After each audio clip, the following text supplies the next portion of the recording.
Hello everyone, my self Ashish Kumar और स्वागत करते हैं आप सभी दोस्तों का आज के इस वीडियो में।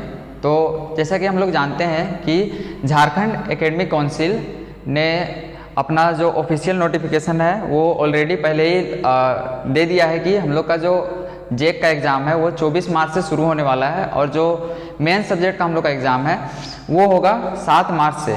तो अभी तो हम लोग पूरा चैप्टर का एक एक कॉन्सेप्ट का रिवीजन नहीं कर सकते हैं, लेकिन जो झारखंड एकेडमिक काउंसिल ने ऑफिशियली जो हम लोग को सैम्पल पेपर दिया है हम लोग उसका रिवीजन करके अपने परफॉर्मेंस को अच्छे तरीके से बूस्ट कर सकते हैं। तो अभी के इस वीडियो में हम आपको झारखंड एकेडमिक काउंसिल के द्वारा लॉन्च किया गया सेट नंबर 1 मैथ्स का इसका पूरा सॉल्यूशन अभी हम आपको करके दिखाएंगे। तो चलिए स्टार्ट करते हैं। तो हम लोग देख रहे हैं इसमें हम लोग को कुछ रूल्स एंड रेगुलेशन इसमें बताया गया है। सबसे पहले तो आपको जो क्वेश्चन दिया गया होगा उसमें टोटल रहेगा आप लोग को 19 क्वेश्चन। उसमें से आंसर एनी 5 क्वेश्चंस 1 से लेकर 7 तक जो है वो very short answer type question आप लोग को मिलेगा, जो एक एक क्वेश्चन 2-2 मार्क्स का रहेगा और उसमें से आपको सिर्फ और सिर्फ 5 क्वेश्चन को आंसर करना है। उसके बाद 8 से लेकर 14 तक वो रहेगा शॉर्ट आंसर टाइप क्वेश्चन। इसको आप लोग को आंसर एनी 5 ऑफ दीज, इसमें से आप लोग को सिर्फ 5 क्वेश्चन का आंसर देना है। इसके बाद रहेगा क्वेश्चन नंबर 15 से लेकर 19 तक लॉन्ग आंसर टाइप क्वेश्चन, जो जिसमें से आपको सिर्फ 3 क्वेश्चन का आंसर देना है और एक एक क्वेश्चन 5-5 मार्क्स का रहेगा। तो चलिए हम लोग फर्स्ट क्वेश्चन से अपना शुरुआत करते हैं। हम लोग का पहला क्वेश्चन है बिंदुओं -5,7 तथा -1,3 के बीच की दूरी ज्ञात कीजिए।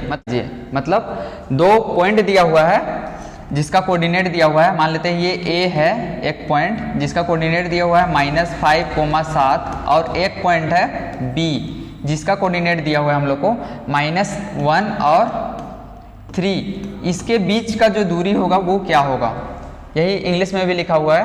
तो हम लोग पढ़े हैं डिस्टेंस फार्मूला क्या होता है, √x2 - x1 का whole square plus y2 - y1 का होल स्क्वायर। अब इसमें x2 x1 y2 y1 के कौन कौन होगा, इसमें देखिए ये हो जाएगा आपका x1, इसको हम लोग बोलेंगे y1, इसको बोलेंगे हम लोग x2 और इसको बोलेंगे हम लोग y2। तो हम लोग डिस्टेंस फार्मूला में इसको पुट कर देंगे तो हम लोग को मिलेगा x2 क्या है -1 रख दिए, फिर हम लोग को माइनस लेना है। अब देखिए x1 क्या है -5, तो इसको हम लोग -5 को ब्रैकेट में लिख देते हैं। अब इसका क्या करना है, हम लोग को होल स्क्वायर करना है, होल स्क्वायर कर दिए। उसके बाद प्लस y2 - y1, y2 क्या है 3 माइनस y1 तो -7 का होल स्क्वायर, यही हम लोग को करना है। तो इसमें देखिए इसको हम लोग लिख सकते हैं √, देखिए माइनस माइनस क्या हो गया +5, तो 5 और -1 क्या हो गया 4 का स्क्वायर अगर हम लोग करेंगे प्लस, देखिए इसमें -7 और +3 क्या हो गया -4 का स्क्वायर। तो ये हम लोग का आ गया √4 का स्क्वायर 16 और +16 तो 32 हो गया √32। तो 32 को अगर आप फैक्टराइज कीजिएगा तो 32 को अगर हम लोग फैक्टराइज करते हैं तो क्या मिलेगा 2 1 जा 2, 2 6 जा 12, 2 8 जा 16, 2 4 जा 8, 2 जा 4। तो इसमें देखिए जोड़ा बनाइए 2 मतलब 2 2 जा 4 और एक 2 बच जा रहा है, मतलब 2 का जोड़ा मिला, मतलब हम लोग क्या 2 दूनी 4 बाहर निकाल सकते हैं और अंदर में क्या हो जाएगा √2, 4√2 इसका दूरी हो गया। ये दोनों निर्देशांक या फिर कोऑर्डिनेट के बीच का दूरी। अब देखिए अब हम लोग को सेकंड क्वेश्चन पूछा है साइन A का वैल्यू दिया हुआ है 3/4, तो कोस A और टेन A का मान याद कीजिए। मतलब साइन A का वैल्यू हम लोग को 3/4 दिया हुआ है, तो हम लोग लिख लेते हैं साइन A = 3/4। तो हम लोग को निकालना है इसमें कोस A और टेन A का वैल्यू क्या होगा। तो कोस A = क्या होगा और टेन A इसका वैल्यू क्या होगा, यही निकालना है।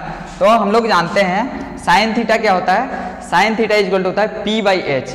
जैसे कि कोई भी एक ट्रेंगल लेते हैं राइट एंगल ट्रेंगल, तो इसमें क्या होता है एक एंगल हम लोग कंसीडर करते हैं, एक एंगल इसमें 90 डिग्री होता है और एक एंगल कोई भी थीटा कंसीडर करते हैं। तो थीटा जिस साइड रहता है उसको हम लोग मानते हैं बेस, इसको बोलते हैं हम लोग परपेंडिकुलर और इसको बोलते हैं हाइपोटेनस।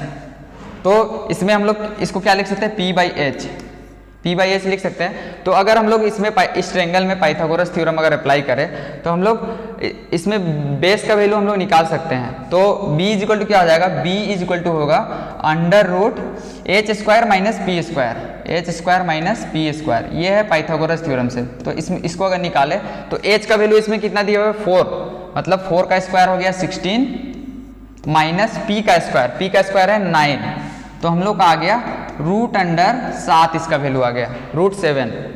तो मतलब हम लोग को p का वैल्यू हम लोग को इससे क्या मिला 3 मिला, और हम लोग को h का वैल्यू पता चल गया है 4, और हम लोग को अभी मिला बेस का वैल्यू मिला है root 7, b is equal to root under 7।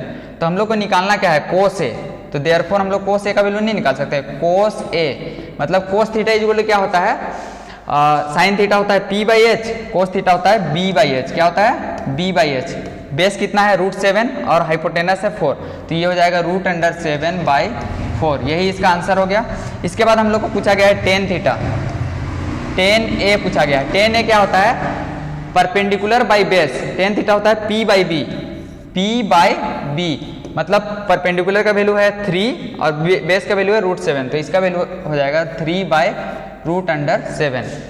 तो यही आप लोग का 2 क्वेश्चन बन गया। अब हम लोग आगे बढ़ते हैं। तीसरा नंबर है, इसमें आपको मान ज्ञात करना है, इवेल्युएट करना है। देखिए 2 10 स्क्वायर 45, इसको हम लोग लिखते हैं, क्या लिखा हुआ है क्वेश्चन हम लोग का third number, 2 10 square 45 degree plus cos square 30 degree minus sine square 60 degree. Simple 10 45 का वैल्यू, कोस 30 का वैल्यू और साइन 60 का वैल्यू इसमें रख देना है और इसको सोल्व कर देना, हम लोग का आंसर आ जाएगा। तो हम लोग इसको बनाते हैं 2 10 45 का मान होता है 1 होता है, तो 1 का ये स्क्वायर हो जाएगा, प्लस देखिए कोस स्क्वायर 30 डिग्री मतलब कोस 30 होता है रूट अंडर 3/2, इसका स्क्वायरिंग करने के लिए बोल रहा है तो इसका स्क्वायर कर देंगे, माइनस अब साइन 60 भी कितना होता है रूट 3/2, इसका स्क्वायर कर देंगे।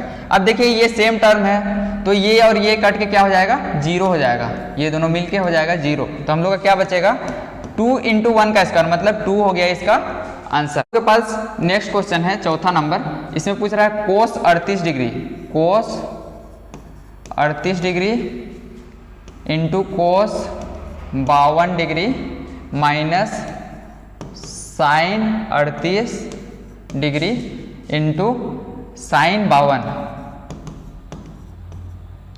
इसको 0 के बराबर प्रूव करना है। तो हम लोग कैसे करेंगे, हम लोग क्या जानते हैं sine 90 minus theta equal to क्या होता है कोस थीटा, तो इसको हम लोग लिख सकते हैं, इसको हम लोग लिख सकते हैं साइन 90 माइनस 38 कोस 38 को, और इसको कोस 52 को कोस 52 ही रहने देते हैं, कोस 52 डिग्री।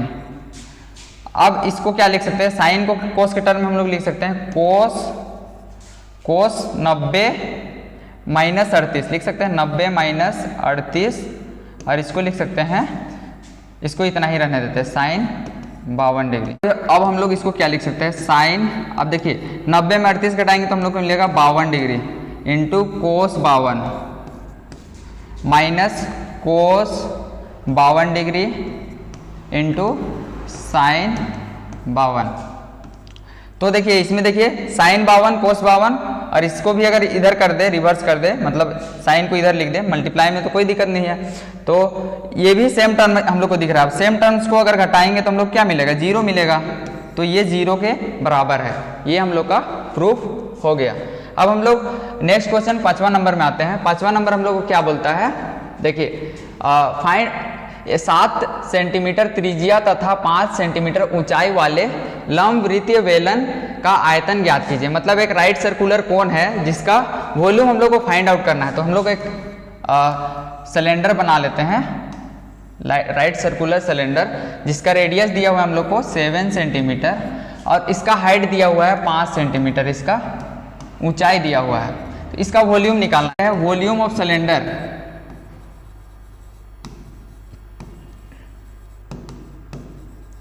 ये क्या होता है पाई आर स्क्वायर एच, मतलब नीचे का एरिया इंटू ऊंचाई कर देंगे तो हम लोग का क्या आएगा वॉल्यूम आएगा।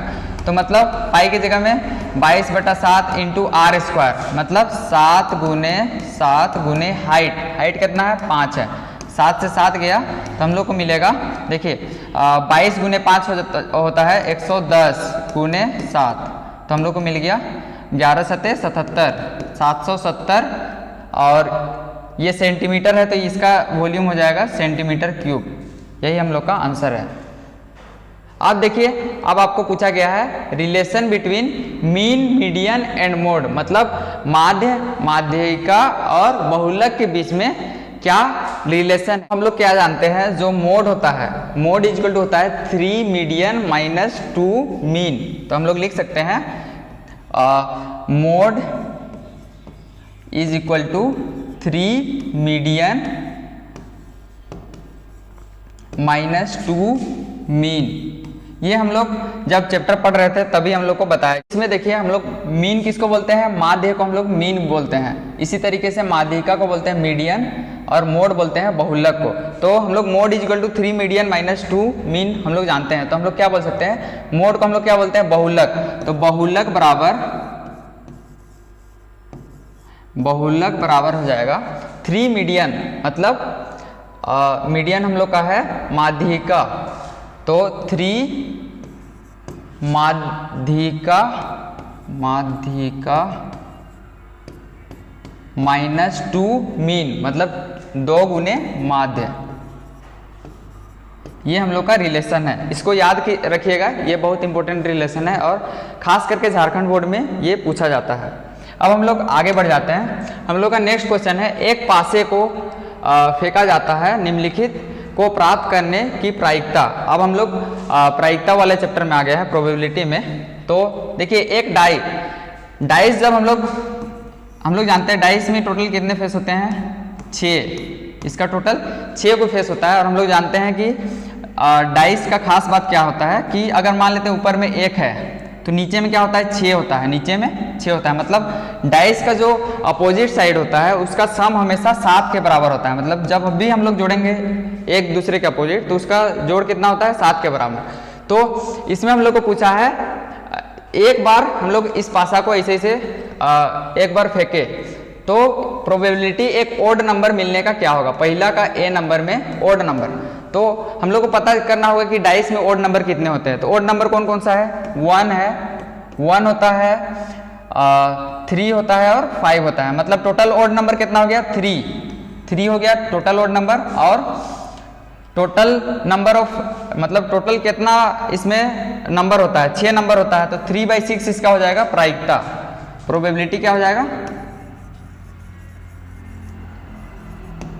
प्रोबेबिलिटी इज इक्वल टू हो जाएगा 3/6। मतलब इसको अगर हम लोग सिंप्लीफाई कर देंगे तो 1/2 इसका आंसर हो जाएगा। अब देखिए एक इवन नंबर मतलब सम संख्या का बात कर रहा है। अब सम संख्या क्या क्या होता है, 2, 4 और 6, मतलब कितना सम संख्या है, 3 है और टोटल कितना नंबर है, 6 है।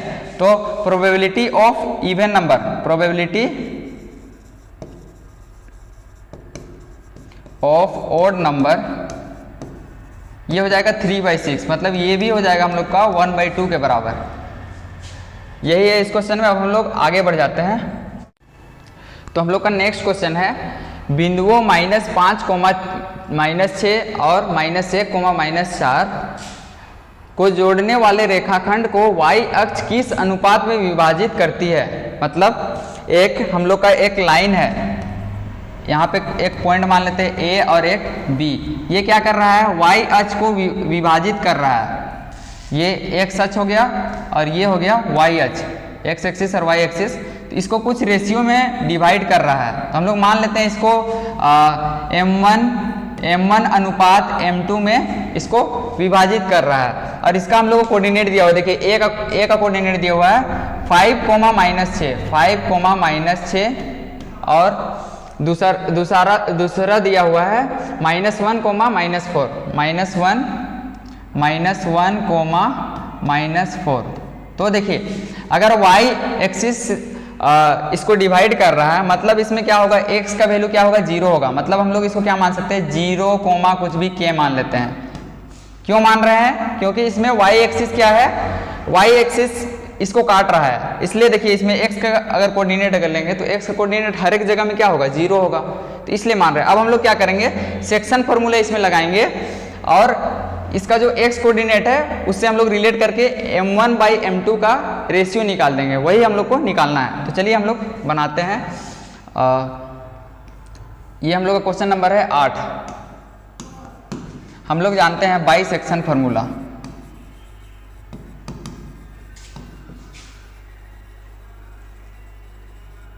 सेक्शन फॉर्मूला से अगर हम लोग जाएं तो हम लोग क्या लिख सकते हैं, x is equal to, x coordinate मतलब 0 है, इसका 0 इज इक्वल टू हम लोग लिख सकते हैं, देखिए m1 इंटू x2 क्या होता है formula, m1 x2 plus m2 x1 by m1 plus m2।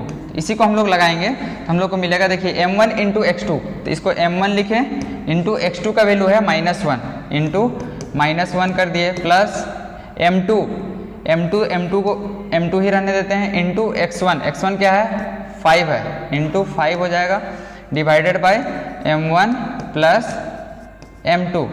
अब देखिए ये 0 है, अगर ये इधर आएगा तो 0 से मल्टीप्लाई होकर क्या हो जाएगा, 0 हो जाएगा। तो हम लोग इसको लिख सकते हैं -1 m1 plus 5 m2 is equal to हो जाएगा 0। तो हम लोग को क्या मिला इससे, 5 m2 is equal to m1, क्या मिला 5 m2 is equal to m1, मतलब m1 बाई अगर m2 निकाले तो हम लोग क्या मिलेगा, m1 बाई m2 अगर निकाले तो 5/1 मिलेगा, क्या मिलेगा 5/1, मतलब हम लोग का अनुपात क्या हो गया, 5:1 में विभाजित करेगा, यही हम लोग को निकालना था। अब हम लोग आगे बढ़ जाते हैं नेक्स्ट क्वेश्चन में। हम लोग को पूछ रहा है find the area of triangle ABC whose vertices are. तो देखिए इसमें एक त्रिभुज का क्षेत्रफल निकालना है जिसका तीन कोऑर्डिनेट दिया हुआ है। तो हम लोग क्या जानते हैं, देखिए एक ट्रायंगल है, हम लोग मान लेते हैं एक त्रिभुज है A B और C। A का कोऑर्डिनेट दिया हुआ है 5,2, B का दिया हुआ है 4,7 और C का कोऑर्डिनेट दिया हुआ है 7,-4। तो देखिए इसके लिए हम लोग एक फॉर्मूला पढ़े थे, आप लोग याद कीजिएगा, एरिया ऑफ ट्रायंगल होता था, area of triangle is equal to होता था हाफ इंटू, अगर देखिए अगर x1 रख रहे हैं तो यहाँ पे क्या होगा y2 minus y3 plus x2 into y3 minus y1 plus x3 into y1 minus y2। मतलब इस फॉर्मूला को याद रखने का एक तरीका भी है, आप लोग ध्यान दीजिए। देखिए 1 है, 1 के बाद 2 फिर 3, फिर यहाँ पे देखिए 2 है, 2 के बाद 3 तब 1, इसके बाद 3 अगर ले रहे हैं तो 3 के बाद फिर क्या आ जाएगा, वापस हम लोग 1 में आ जाएंगे, फिर 2 में। तो इस फॉर्मूला को हम लोग याद रखना है। तो हम लोग इसमें मान लेते हैं इसको हम लोग मान लेते हैं x1 और इसको मान लेते हैं y1, b कोऑर्डिनेट को मान लेते हैं x2 और इसको मान लेते हैं y2, इसको मान लेते हैं x3 और इसको मान लेते हैं y3। अब हम लोग को सिंपल इस फॉर्मूला में सारा वैल्यू को हम लोग को पुट कर देना, हम लोग का आंसर आ जाएगा, एरिया ऑफ ट्रायंगल जो क्षेत्रफल होगा वो आ जाएगा। तो हम लोग इसको निकाल सकते हैं हाफ इंटू, देखिए x1 क्या है इसका, x1 देखिए x1 का वैल्यू है 5 इंटू y2 माइनस y3। अब देखिए y2 क्या है 7 माइनस 4, 7 माइनस 4, अब प्लस x2 क्या है, देखिए x2 कहाँ है, x2 यहाँ है 4 है, तो 4 इंटू y3 माइनस y1, देखिए y3 क्या है -4 -2 फिर प्लस करेंगे। अब देखिए अब हम लोग के पास x3 क्या है, x3 क्या है 7 into y1 minus y2, y1 कहाँ है, y1 देखिए 2 है माइनस y2 मतलब -7, ये हो गया। अब इसको हम लोग सॉल्व करते हैं, हाफ इंटू, अब देखिए 5 गुने 7 और 4 क्या हो गया 11 प्लस 4 इंटू 4 और 2 -6 प्लस, अब देखिए 7 में 2 घटाएंगे तो -5 मतलब 7 बचे 35, मतलब माइनस में 35 मिलता है। तो देखिए अब इसको अगर हम लोग सोल्व करेंगे तो हम लोग को मिलेगा हाफ इंटू 11 पचे 55 और यहाँ पे माइनस में मिलेगा 6 चौके 24 माइनस 35। अगर इसको हम लोग सोल्व करेंगे तो हाफ इंटू, अब देखिए 24 और 35 क्या हो गया 55 माइनस 5 4 9 और 3 2 5 59। मतलब ये हम लोग को मिल गया -4/2 मतलब -2। यही इसका आंसर हो गया। और हम लोग नेक्स्ट क्वेश्चन की ओर बढ़ते हैं। हम लोग का अगला क्वेश्चन है, धरती पर एक मीनार ऊर्ध्वाधर खड़ी है। मतलब देखिए एक टावर खड़ा हुआ है सरफेस में vertically from a point 50 metre away from the foot of the tower. अब देखिए इसका जो नीचे का जमीन का हिस्सा है इससे 15 मीटर दूर का बात कर रहा है। 15 मीटर दूर में angle of elevation of top of tower, मतलब यहाँ से जो इसका एंगल ऑफ एलिवेशन, यहाँ पे जो एंगल बन रहा है वो दिया हुआ है हम लोग का 60 degree. Find the height of the tower. तो टावर का हाइट क्या होगा, ये क्या होगा, x इक्वल टू क्या होगा। हम लोग इसको मान लेते हैं ये एक ट्रायंगल है हम लोग का ABC। तो देखिए इसमें भी लिखा हुआ है धरती पर एक मीनार ऊर्ध्वाधर खड़ी है, मतलब सीधा खड़ा है। मीनार के पाद मतलब क्या हो गया पैर, इसका जो नीचे वाला भाग है, बिंदु से 15 मीटर दूर स्थित बिंदु से मीनार के शिखर का उन्नयन कोण 60 डिग्री है। मीनार की ऊंचाई ज्ञात कीजिए, मतलब मीनार का हाइट क्या होगा। तो देखिए इसमें अगर हम लोग लगाएंगे इन ट्रायंगल ABC, अगर इस ट्रायंगल में जाएंगे तो हम लोग क्या बोल सकते हैं, BC क्या किसके बराबर है, BC इज इक्वल टू है 15 मीटर और एंगल ABC क्या है, एंगल ABC है 60 डिग्री। तो देखिए ये क्या है हम लोग का, अगर ये एंगल बन रहा है तो ये हम लोग का बेस है और ये क्या है, ये परपेंडिकुलर है यहाँ पे क्योंकि 90 डिग्री बन रहा है। तो हम लोग इसमें पाइथागोरस थ्योरम या फिर साइन थीटा ये सब का कॉन्सेप्ट लगा के इसको निकाल सकते हैं। तो इसमें देखिए, तो इसमें हम लोग ट्रिग्नोमेट्रिक रेशियो के हेल्प से इसको निकाल सकते हैं। तो इसमें देखिए P/B, P और B किस में आता है, 10 में आता है। तो हम लोग इसमें लगाएंगे tan 60 degree. tan 60 degree is equal to क्या आ जाएगा, P/B होता है। P/B मतलब AC बाई BC हो जाएगा। अब देखिए tan 60 का वैल्यू कितना होता है, तो tan 60 होता है √3 के बराबर और AC का वैल्यू हम लोग को निकालना है और BC का वैल्यू दिया हुआ है 15। तो हम लोग का हो जाएगा AC इज इक्वल टू 15√3। यही हो गया हम लोग का इसका आंसर, यही हो गया इसका हाइट। अब देखिए यदि tan A का वैल्यू कोट B के बराबर है तो सिद्ध करना है कि A + B 90 डिग्री है। तो चलिए इसको बनाते हैं 11 नंबर। क्वेश्चन नंबर 11 है, tan A is equal to cot B, then prove करना है A + B is equal to 90 degree. तो देखिए इसमें हम लोग कैसे करेंगे, हम लोग लिख लेंगे सबसे पहले tan A is equal to cot B। तो देखिए tan थीटा को हम लोग क्या बोल सकते हैं, कोट 90 माइनस थीटा बोल सकते हैं। तो इसको हम लोग क्या बोलेंगे, cot 90 - A is equal to cot B। तो हम लोग इसको क्या बोल सकते हैं, देखिए अब देखिए दोनों साइड कोट बराबर हो गया। तो हम लोग इसमें लिखेंगे ऑन इक्वेटिंग इट्स एंगल। क्या लिखेंगे, ऑन इक्वेटिंग इट्स एंगल।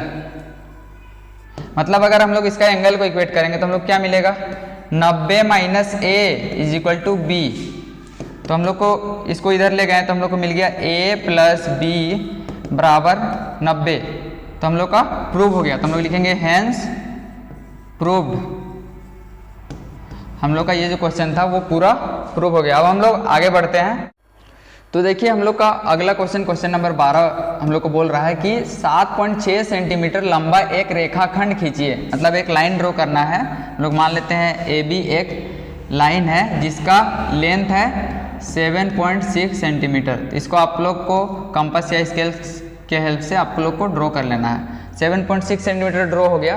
उसके बाद बोलना है इसे 5:8 में विभाजित करना है। मतलब 5:8 में इसको बांटना है, डिवाइड करना है, तो इसके लिए हम लोग क्या करेंगे, इस ए पॉइंट से एक एक्यूट एंगल का एक लाइन बना लेंगे। अब देखिए टोटल कितना है, 5:8 में बांटना है, मतलब टोटल हमको 13 भाग एक कंपास ले लेना होगा, उससे 13 भाग करना होगा। तो 13 बार इस टाइप से हम लोग चाप काटेंगे, इसमें कुछ भी मतलब हम लोग इक्वल लेंथ का लेंगे और 13 भाग कर देंगे।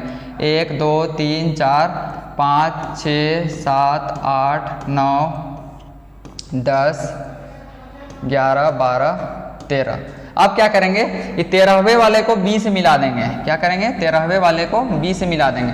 अब हम लोग को क्या करना होगा, इसको 5:8 में बांटना होगा, मतलब 1 2 3 4 5, ये जो पांचवा वाला पॉइंट है, और इसको इस लाइन से इस पॉइंट से हम लोग को एक समांतर बनाना होगा, समांतर रेखा मतलब पैरेलल लाइन हम लोग को एक बनाना होगा। तो इसके लिए हम लोग क्या करेंगे, एक यहाँ पे चाप काटेंगे और वही चाप को इस 5वें वाले से हम लोग उसी लेंथ का चाप काटेंगे। अब इसका चाप का कितना बड़ा चाप है उसको हम लोग मेजर करके यहाँ पे कट कर देंगे और इसको इस टाइप से हम लोग मिला देंगे। तो हम लोग का जो यहाँ पे पॉइंट सी मिलेगा, तो इसको हम लोग बोल सकते हैं AC बाई CB क्या हो गया हम लोग का, 5:8 में बट गया, मतलब AC is to CB is equal to 5:8। हम लोग का यही आंसर हो गया। तो इस टाइप से आपको बनाना है। इसके बाद आप लोग को नेक्स्ट दिया हुआ है 5 सेंटीमीटर त्रिज्या का एक वृत्त पर 2 स्पर्श रेखाएं खींचिए जो परस्पर 60 डिग्री कोण पर झुकी हो। मतलब देखिए एक आपको सबसे पहले सर्कल बनाना होगा, तो सबसे पहले एक सर्कल बना लीजिए जिसका रेडियस 5 सेंटीमीटर हो। तो हम लोग ड्रॉ कर लेते हैं, एक सर्कल ड्रॉ कर लेते हैं जिसका रेडियस है 5 सेंटीमीटर का एक सर्कल। अब आपको क्या करना है, आप ध्यान दीजिए, which are incline at angle 60 degree, मतलब आपको यहाँ पे एक पॉइंट लेना है और वहाँ से 60 डिग्री पे ही इंक्लाइन हो, मतलब 60 डिग्री ही बने, ऐसा आप लोग को बनाना है। तो हम लोग क्या जानते हैं, मान लेते हैं यहाँ पे इस पॉइंट है, इसका अभी हम लोग रफ स्केच बना रहे हैं, इस पॉइंट है, तो यहाँ से जो स्पर्श रेखा बनेगा, जो टेंजेंट बनेगा, तो यहाँ पे हम लोग को 60 डिग्री मिलना चाहिए। और हम लोग क्या जानते हैं, टेंजेंट जहाँ भी छूता है वहाँ पे कितना डिग्री बनता है, 90 डिग्री, और यहाँ पे भी क्या बनेगा, 90 डिग्री बनेगा। तो अलग अलग तरीका है इसको बनाने का। तो एक मेथड ये भी हम लोग यूज कर सकते हैं, देखिए ये 90 और ये 90 हम लोग का हो गया है, ऑलरेडी रहता है। तो यहाँ पे अगर हम लोग को 60 चाहिए तो हम लोग का ये क्या बन रहा है, 4 साइडेड फिगर बन रहा है, मतलब क्वाड्रिलेटरल। और हम लोग जानते हैं कि ये क्वाड्रिलेटरल का सम ऑफ एंगल कितना होता है, 360 डिग्री होता है। मतलब ये अगर ये दोनों तो 90 फिक्स है कि 90 ही रहेगा, तो हम लोग क्या बोल सकते हैं कि 90 क्या हो गया, 180 कम कर दिए तो ये एंगल और ये एंगल का जोड़ कितना होगा, 180 डिग्री होगा। मतलब यहाँ पे हम लोग 120 डिग्री अगर बना के यहाँ पे इसके परपेंडिकुलरली अगर हम लोग टेंजेंट बना दिए तो भी हम लोग का बन जाएगा। तो देखिए इसको बनाने के लिए आपको स्टेप बाय स्टेप एक बार बता देते हैं। सबसे पहले आपको करना है 5 सेंटीमीटर त्रिज्या वाला एक वृत्त बनाना है, 5 सेंटीमीटर रेडियस वाला एक सर्कल बना लेना है। इसके बाद आपको क्या करना है, यहीं से आप एक काम कर सकते हैं, यहीं से आप 120 डिग्री का कोण बना सकते हैं। 120 डिग्री बनाने के लिए आपको क्या करना होगा, एक चाप काटना होगा इस टाइप से। तो पहला, उसके बाद यहाँ पे 60 डिग्री बनेगा, फिर 120 डिग्री, फिर इसको आप क्या कीजिए, यहाँ से मिला दीजिए। मतलब ये एंगल हम लोग का कितना बन गया, 120 डिग्री बन गया। आप क्या कीजिए, ये जो पॉइंट है यहाँ से परपेंडिकुलर लाइन एक बनाइए। परपेंडिकुलर बनाने के लिए आपको क्या करना होगा, एक इस टाइप से चाप काटना होगा, फिर 60 डिग्री, फिर 120 डिग्री, फिर उसको बाइसेक्ट कीजिएगा तो आपका इस टाइप से 90 डिग्री का एक बनेगा, एक इधर से बनेगा, और वो जहाँ पे मिलेगा वही पॉइंट P बनेगा, और यहाँ का एंगल कितना हो जाएगा, 60 डिग्री। तो इस टाइप से आप इसको बना सकते हैं। अब हम लोग अगले क्वेश्चन की ओर बढ़ते हैं। देखिए एक थैले में 1 लाल 5 काली और 3 नीली गेंद है। निशा बिना थैले के अंदर झांके इसमें एक गेंद निकालती है, इसकी प्रायिकता क्या है कि वह गेंद काली है। तो देखिए इसमें हम लोग को एक बैग दिया गया है जिसमें रेड बॉल है, एक बॉल है रेड बॉल है, एक ब्लैक है 5, काला गेंद है 5, और 3 है ब्लू गेंद। ब्लू कितना है, 3 है। निशा टेक्स आउट अ बॉल, मतलब एक गेंद को निकालती है, तो इसका प्रोबेबिलिटी क्या है कि वो गेंद काला ही हो। तो इसके प्रायिकता निकालने के लिए क्या निकालेंगे, देखिए प्रोबेबिलिटी ऑफ ब्लैक बॉल अगर निकालना है तो हम लोग को क्या लिखना होगा, कै गो ब्लैक बॉल है, ब्लैक बॉल कै गो है, देखिए ब्लैक बॉल हम लोग का है 5, तो 5, और by total number of ball, total कितना है 5, 3, 8 और 1, 9, तो 5/9 क्या हो गया, इसका आंसर हो गया। उसके बाद ई हो गया ए नंबर का। फिर बी नंबर में प्रोबेबिलिटी और पूछ रहा है रेड बॉल। क्या पूछ रहा है? Red ball. तो रेड बॉल इसमें कितना है? रेड बॉल हम लोग का 1 है और टोटल नंबर ऑफ बॉल है 9, तो इसका प्रोबेबिलिटी हो जाएगा 1/9। इसके बाद सी नंबर में पूछ रहा है ब्लू बॉल। ब्लू अब इसमें कितना है? 3 है हम लोग का ब्लू बॉल, तो प्रोबेबिलिटी ऑफ ब्लू बॉल ये हो जाएगा 3 है तो 3/9। तो देखिए ये सिंप्लीफाई हो रहा है, तो इसको हम लोग लिख सकते हैं 1/3। यही इसका प्रायिकता हो गया। अब देखिए अब हम लोग आ जाते हैं 15 नंबर क्वेश्चन।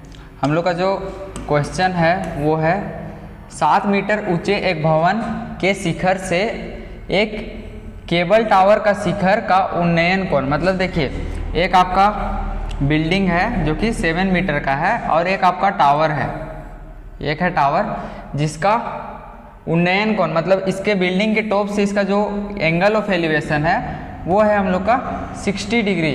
देखिए 60 डिग्री है और यही टॉप से इसका जो बॉटम का एंगल ऑफ डिप्रेशन है वो है 45 डिग्री, यही दिया हुआ है।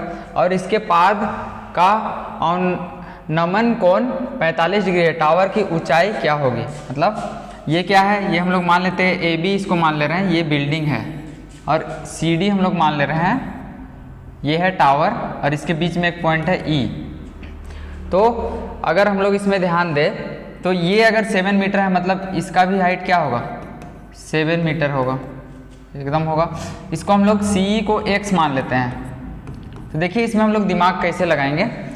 अगर हम लोग इस एंगल का बात करते हैं तो देखिए यहाँ पे क्या हो रहा है? इस ट्रायंगल में एंगल CAE में यहाँ पे 90 डिग्री बन रहा है। लोग क्या करेंगे? ट्रायंगल लेंगे CAE और एक ट्रायंगल लेंगे ADE। इसमें से क्या करेंगे? AE का लेंथ दोनों ट्रायंगल से हम लोग निकालेंगे। उसके बाद क्या होगा? AE क्या है? कॉमन है, तो हम लोग दोनों लेंथ जो अलग अलग ट्रायंगल से आएगा उसको हम लोग फिर इक्वेट कर देंगे और हम लोग का x का वैल्यू आ जाएगा, तो हम लोग हाइट ऑफ टावर निकाल सकते हैं। तो हम लोग सबसे पहले कंसीडर कर लेते हैं। लेट अस कंसीडर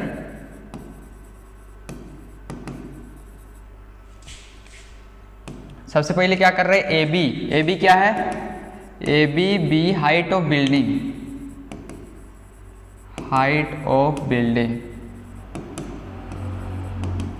इसके बाद हम लोग कंसीडर करेंगे CD को हाइट ऑफ टावर। CD क्या है? Height of tower. इसके बाद हम लोग डायरेक्ट हम लोग इस ट्रायंगल में आ सकते हैं, या फिर हम लोग लिख सकते हैं AB इक्वल टू क्या है? AB is equal to 7 metre. और ये भी किसके बराबर होगा? ED के बराबर होगा। तो अब हम लोग डायरेक्ट इन ट्रायंगल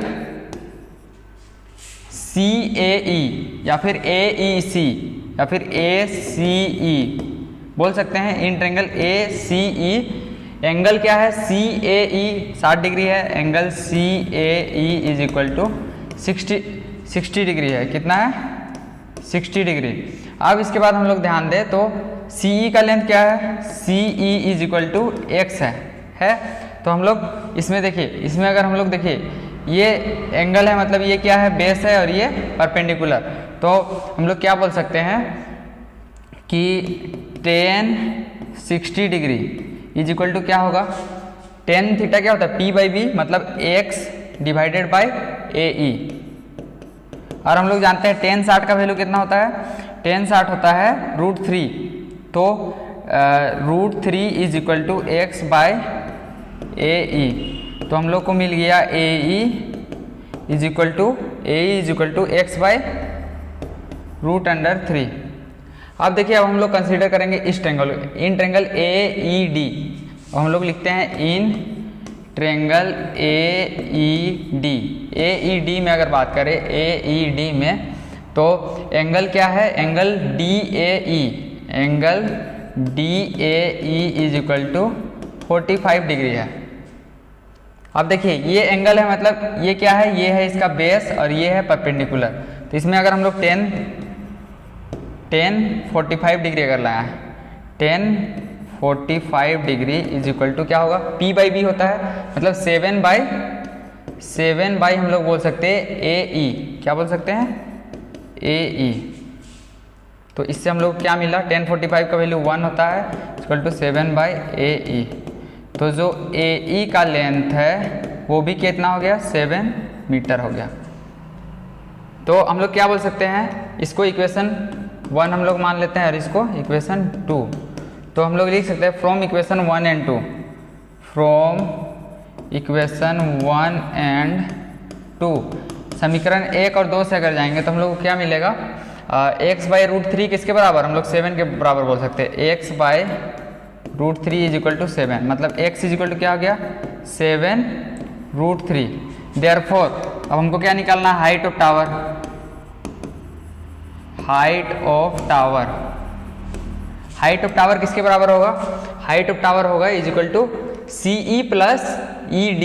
किसके बराबर होगा, CE प्लस ED के बराबर, CE प्लस ED। अब CE कितना था, हम लोग x कंसीडर किए थे, प्लस ED कितना था 7। अब x का वैल्यू कितना आया, 7√3, 7√3 प्लस 7, तो ये क्या हो गया 7 × √3 प्लस 1।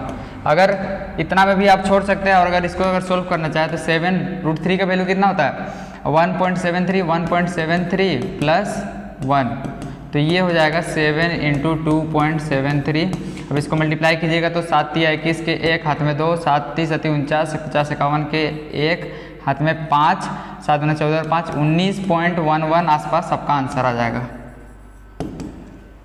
तो ये था इसका पूरा सॉल्यूशन। अब हम लोग नेक्स्ट क्वेश्चन में जाते हैं, क्वेश्चन नंबर 16 में। क्वेश्चन नंबर 16 क्या बोल रहा है, देखिए एक खिलौना का त्रिज्या 3.5 सेंटीमीटर वाले एक शंकु के आकार का है और उसी त्रिज्या वाले अर्धगोले पर अध्यारोपित है। मतलब देखिए एक कोन है, राइट सर्कुलर कोन, मतलब शंकु है। देखिए शंकु लिखा हुआ है ना, शंकु में ही क्या इसमें बना हुआ है, एक स्फीयर लगा हुआ है। इसका रेडियस कितना है 3.5 सेंटीमीटर। अब इसका हाइट ऑफ टोटल टो है, इसका जो टोटल हाइट है ये है हम लोग का 15.5 centimetre. Find the total surface area of toy. अब देखिए अब आपको निकालना है इस खिलौना का संपूर्ण पृष्ठीय क्षेत्रफल, मतलब टोटल सरफेस एरिया निकालना है। तो इसको आप कैसे निकालिएगा, तो आप लोग ध्यान दीजिए, ये जो स्फीयर है इसका भी रेडियस क्या होगा 3.5 होगा। तो अगर हम लोग हाइट ऑफ कोन का बात करें, कोन का हाइट क्या हो जाएगा 3.5, इसमें घटा देंगे 15.5 में 3.5, तो हाइट ऑफ कोन क्या हो जाएगा, height of cone is equal to 15.5 minus 3.5, मतलब ये कितना हो गया 12, ये 12 हो गया और ये हो गया हम लोग का 3.5। तो हम लोग को क्या करना होगा, कर्व सरफेस एरिया के लिए तिर्यक ऊंचाई जिसको L बोलते हैं, इसका वैल्यू निकालना होगा। उसके बाद हम लोग निकाल पाएंगे। तो सबसे पहले L निकालना होगा। L इज इक्वल टू क्या होता है, √h² प्लस r² होता है ना, h² प्लस r²। तो √h क्या है 12 का स्क्वायर 144 प्लस 3.5 का स्क्वायर, क्या करना होगा प्लस 3.5 का होल स्क्वायर। तो 35 का स्क्वायर हम लोग करके देखते हैं, 35 × 35, तो हम लोग का आ गया 5 × 25 के 5 हाथ में 2, 5 × 15 2 17, 3 × 5 15 के 5 हाथ में 1, 3 × 9 और 1 10, 5 और ये हो गया 7 5 12 के 2 हाथ में 1 2, 1225 कितना होता है 1225। तो इसमें 2 डिजिट के बाद पॉइंट लगाएंगे तो हम लोग का मिलेगा 12.25, मतलब √144 प्लस 12.25। इसको अगर सोल्व करेंगे तो हम लोग को मिलेगा √144 और 12 कितना हो जाएगा 4 और 2 6, 56 और 156.25। हम लोग 156.25 का वर्गमूल निकालते हैं, स्क्वायर रूट। तो 156.25, इसको क्या करेंगे राइट हैंड साइड से 2 2 का जोड़ा लगाएंगे तो हम लोग क्या मिला 1 का 1,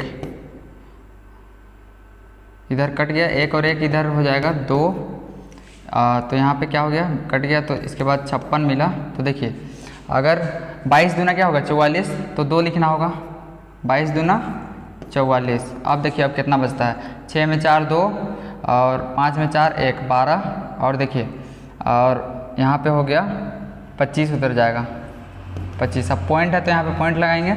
अब देखिए 2 से दिए थे तो 2 लगा देते हैं, तो यहाँ पे मिल गया हम लोग को 2 4, ठीक है। अब देखिए इसमें हम लोग को अगर 1 लेते हैं तो 241 का पहाड़ा एक बार पढ़ना होता है, तो हम लोग अगर 5 बार में अगर लेते हैं तो हम लोग को 245 बचे 1225 मिलेगा। देखिए मल्टीप्लाई करें, 5 6 25 के 5, हाथ में 2, 5 चौका 20 और 2 22 के 2, हाथ में 2, 5 दूना 10 और 2 12। तो हम लोग क्या मतलब पता चला कि ये 12.5 यानी कि 12.5 का स्क्वायर रूट है। तो इसको हम लोग लिख सकते हैं 12.5। तो हम लोग का तिर्यक ऊंचाई सिलेंट हाइट आ गया है। तो हम लोग को क्या निकालना होगा, टोटल सरफेस एरिया इस खिलौना का। देयरफॉर हम लोग लिखेंगे total surface area of toy.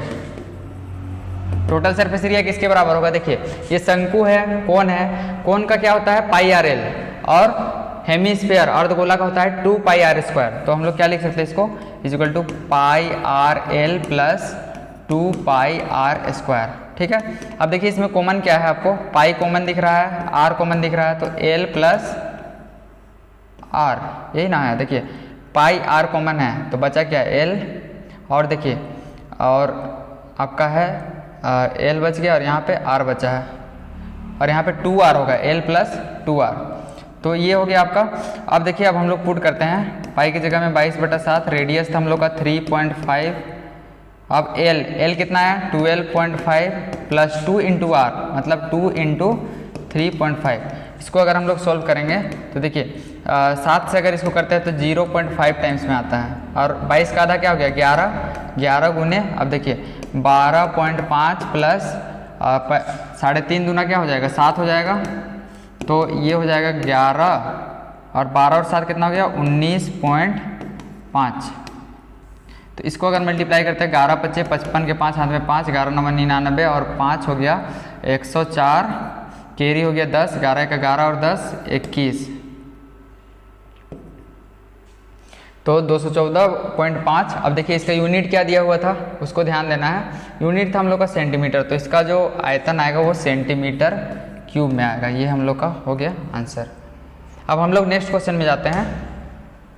एक ठोस एक अर्धगोले पर खड़े एक शंकु के आकार का है जिनकी त्रिज्या 1 सेंटीमीटर तथा शंकु की ऊंचाई उसकी त्रिज्या के बराबर है। उस ठोस का आयतन पाई के पदों में ज्ञात कीजिए, मतलब पाई के टर्म्स में इसका वॉल्यूम निकालना है। तो देखिए इसको बनाना है। Solid is in shape of cone standing on A hemisphere, मतलब एक कोन है, इस टाइप का कोन है, और इसी के नीचे क्या है एक हेमिस्फीयर है, और इसका जो रेडियस है वो क्या है 1 यूनिट, रेडियस है 1 यूनिट, 1 सेंटीमीटर दिया हुआ है, या फिर 1 यूनिट। देखिए यहाँ पे radius been equal to 1 centimetre, 1 centimetre है, और इसका हाइट भी क्या है 1 सेंटीमीटर। तो इसका हम लोग को वॉल्यूम निकालना है। तो देखिए वॉल्यूम इक्वल टू क्या होता है, वॉल्यूम इक्वल टू हम लोग क्या बोल सकते हैं, volume of cone plus volume of hemisphere. तो देखिए वॉल्यूम ऑफ कोन क्या होता है 1/3 पाई आर स्क्वायर एच, प्लस क्या हो जाएगा volume of hemisphere, volume of hemisphere हम लोग को होता है 2/3 पाई आर क्यूब। अब देखिए आर का वैल्यू हम लोग क्या पता है, हम लोग को आर इज इक्वल टू 1 और एच इज इक्वल टू 1 हम लोग को पता है, हम लोग पुट कर देंगे। तो इसमें पुट करेंगे तो 1/3, अब देखिए 1 पुट करते हैं तो 1/3 पाई बचता है, प्लस 2/3 आर की जगह 1 पुट करेंगे तो 2/3 पाई बचेगा। अब देखिए 1/3 और 2/3 पाई एलसीएम लेंगे तो 3 और 1 पाई प्लस 2 पाई, मतलब क्या हो गया 3 पाई/3 हम लोग को मिला। तो इसका मतलब क्या हो गया पाई सेंटीमीटर क्यूब इसका हो गया आयतन, या फिर वॉल्यूम हम लोग बोले। तो इस टाइप से आप लोग इसको निकाल सकते हैं, खत्म हो गया। अब आगे हम लोग देखते हैं, निम्न आंकड़ों का माध्य ज्ञात कीजिए। माध्य मतलब मीन निकालना है। तो देखिए ये सब प्रॉब्लम को बनाने के लिए सबसे पहले आपको करना होगा टेबल बनाना होगा। तो हम लोग टेबल बनाते हैं। तो इसको देखिए सबसे पहले आपको क्लास इंटरवल लिखना होगा, क्लास इंटरवल। क्लास इंटरवल जिसको वर्ग अंतराल भी बोलते हैं हिंदी में। तो ये क्या है, सबसे पहले 0 से लेके 10 तक है, फिर है 10 से लेके 20 तक, फिर है 20 से लेके 30, फिर है 30 से 40, 40 से 50 और 50 से 60। अब इसके बाद आपको जो नेक्स्ट करना है फ्रीक्वेंसी लिखना है, जिसको बारंबारता भी बोलते हैं, इसको FI बोलते हैं हम लोग। FI के लिए आप लोग को दिया हुआ है टेबल के जैसे, इसको बना दीजिए।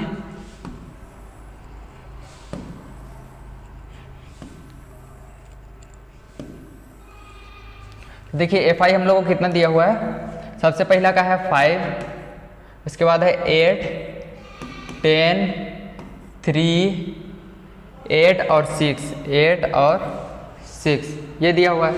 अब हमको क्या निकालना है, क्लास मार्क, जिसको XI भी बोलते हैं। क्या बोलते हैं, XI, या फिर इसको क्लास मार्क भी आप लिख सकते हैं। तो XI इक्वल क्या होता है, अपर लिमिट और लोअर लिमिट को दोनों को ऐड करके 2 से डिवाइड करते हैं। मतलब 0 और 10 को जोड़ेंगे तो 10 आएगा, 10/2 मतलब 5। इसी टाइप से 10 और 20 को जोड़े तो 30, 30/2 15, 15। इसी टाइप से आपका आएगा 25, इसके बाद 35 आएगा, फिर आएगा 45, 45 और लास्ट में आएगा 55 या फिर 55। तो अब देखिए, अब आपको करना है FI XI का एक डब्बा बनाना है। क्या बनाना है, FI XI। ये हम लोग बना रहे हैं डायरेक्ट मेथड से। इसका और एक मेथड है स्टेप डेविएशन मेथड, वो भी आप ट्राई कर सकते हैं। तो ये डायरेक्ट मेथड से बनने के लायक है, इसलिए हम लोग बना सकते हैं। देखिए 5 5 जा 25 और 15 8 जा कितना होता है 120। इसके बाद 25 दाएंगे 250, 35 दिया 30 दिया 90 और 5 दिया 15 मतलब 105। और देखिए 45 गुने 8 करना है, तो 45 दूना 90 होता है, 9 चौके 36 मतलब 360 होगा। और 55 गुने 6 करना, 6 5 30 के 0 हाथ में 3, 6 5 30 और 3 33। अब देखिए अब क्या करना है आपको, समेसन FI XI आपको निकालना है और समेसन FI निकालना है। तो समेसन FI XI करते हैं, समेसन FI XI। इसका वैल्यू अगर हम लोग फाइंड आउट करते हैं तो 0 0 5 और 5 10 के 0 हाथ में 1, 6 3 9, 5 14, 15 16 17 18 और 1 19 के 9 हाथ में 1, 3 3 6 1 7 2 9 1 10 और 1 11, 1190 आ रहा है। और FI का अगर समेसन करेंगे तो क्या मिलेगा आपको, 8 8 16, 8 से 14, 14 और 3 17, 17 और 10 27, 27 और 8 हो गया आपका 35, 35 और 5 40, 40 हो गया। तो देयरफॉर हम लोग क्या जानते हैं, मीन इक्वल टू होता है summation FI XI by summation FI।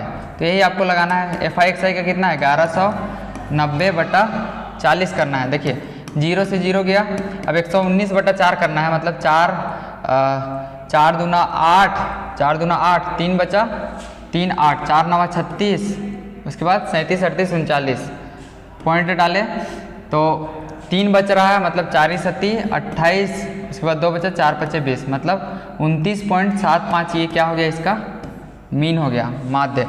तो इसके बाद हम लोग लास्ट क्वेश्चन देखते हैं। ये तो इसमें आपको मीडियन निकालना है नेक्स्ट क्वेश्चन में। तो इसके लिए आपको मीडियन का फॉर्मूला एक याद रखना होगा।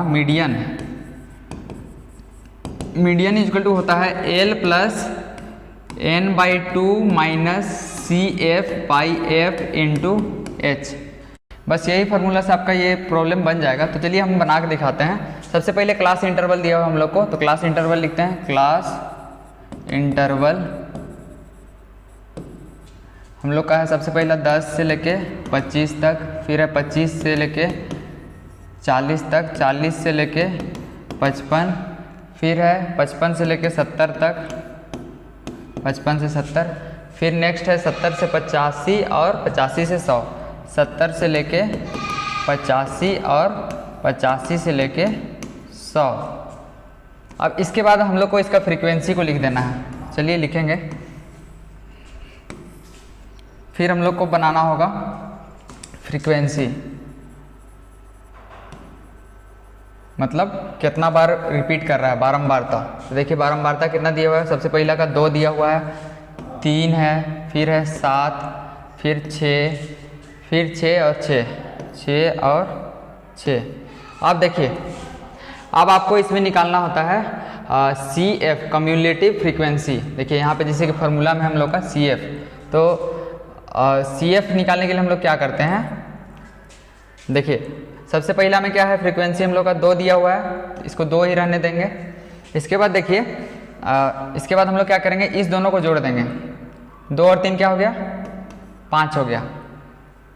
इसके बाद हम लोग का 5 और 7 क्या हो गया, 12, 12 और 6 18, 18 और 6 कितना हो गया, 24, 24 और 6 30।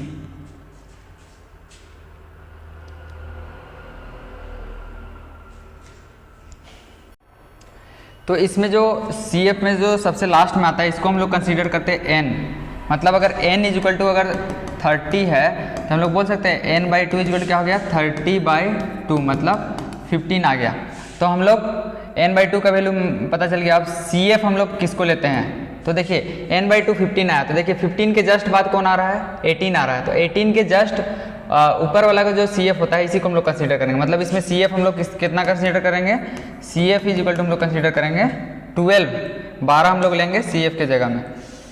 अब देखिए अब हम लोग को एफ, यहाँ पे फार्मूला में एफ रखना होगा और एच रखना होगा और एल। तो देखिए हम लोग का जो मॉडल क्लास आया वो 15 से जस्ट ऊपर ये वाला आया, तो एल के जगह में हमको लेना होगा 55। एल इज इक्वल टू क्या लेना होगा, 55, लोअर लिमिट इसका 55 है, और इसका जो फ्रीक्वेंसी है एफ, एफ के जगह में लेना होगा हमको 55 से 70 तक में 6 है इसका फ्रीक्वेंसी।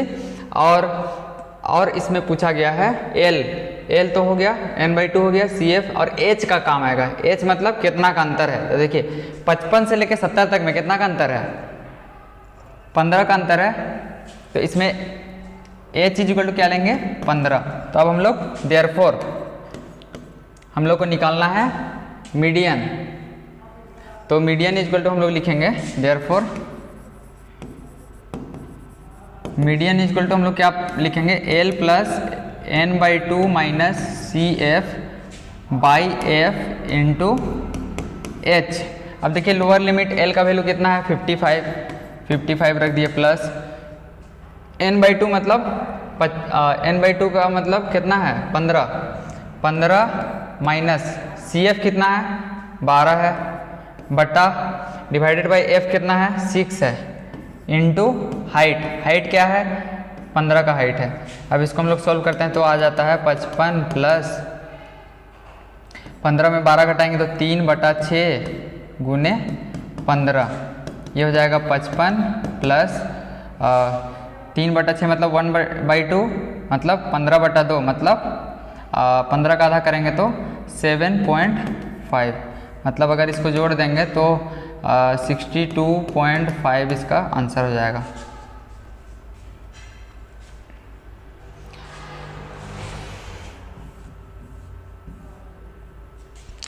तो यहीं पे आपका आज ये सेट 1 का पूरा सॉल्यूशन खत्म होता है। उम्मीद करते हैं सारा कॉन्सेप्ट अच्छे से क्लियर हुआ होगा।